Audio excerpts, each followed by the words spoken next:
অস্থিরতা থামছেই না। ফিলিং স্টেশনের দীর্ঘ লাইন নিত্যদিনের চিত্র। সরকার কর্তৃক নানা উদ্যোগ নেওয়া হলেও ভোগান্তি থামছে না। কোথাও আবার অবৈধ তেল মজুদ এর কারণে হচ্ছে জরিমানা। প্রতিনিধিদের পাঠানো তথ্য চিত্রের ডেস্ক রিপোর্ট। সরকারের পর্যাপ্ত মজুদের কথা জানালেও আশ্বস্ত হতে পারছেন না গ্রাহক। জ্বালানি তেল নিতে পেট্রোল পাম্পগুলোতে কমছে না যানবাহনের সারি, প্রতিদিনই বাড়ছে লাইনের দৈর্ঘ্য। মঙ্গলবার বন্দরনগরী চট্টগ্রামের পাম্পগুলোতে ছিল দীর্ঘ লাইন। অপেক্ষা করেও কাঙ্ক্ষিত পরিমাণ। Bashundhara public school and college 2026 শিক্ষাবর্ষে ভর্তি চলছে। অক্টেন না পাওয়ার অভিযোগ গ্রাহকের। অবশ্য ভোগান্তির মধ্যে খানিকটা স্বস্তিতে সিরাজগঞ্জের ফুয়েল কার্ড ব্যবহারকারী। ফুয়েল কার্ডের নম্বর ও গাড়ির নম্বর মিলিয়ে তেল পেয়ে সন্তোষ প্রকাশ করেন গ্রাহকরা।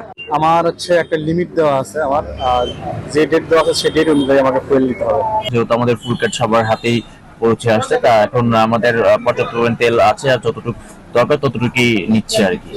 আর সুশৃঙ্খলভাবে তেল বিক্রি করতে প্রতিটি পাম্পে ট্যাগ অফিসার ও পুলিশ মোতায়েন রয়েছে। ফুয়েল কার্ড করাতে দেখা যাচ্ছে যে আমাদের গাড়িগুলো যারা গ্রাহক তাদের মধ্যেও একটা স্বস্তি আছে যে নির্দিষ্ট সময় তারা তেল পাচ্ছে। এদিকে নারায়ণগঞ্জে 4টি ডিপো থেকে রাজধানী সহ 15 জেলায় তেল সরবরাহ অব্যাহত থাকলেও দেয়া হচ্ছে সীমিত পরিসরে। 18,000 করে আমাদের গাড়ি তো 18,000 পুরো ফুল দিত, কিন্তু অন্তর্তলের চাহিদা ছিল, অসুবিধা ছিল।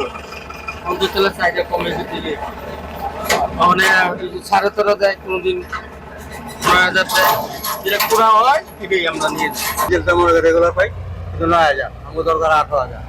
এছাড়া প্রতিদিনই সারা দেশের বিভিন্ন জায়গায় অভিযান চালাচ্ছে আইনশৃঙ্খলা বাহিনী।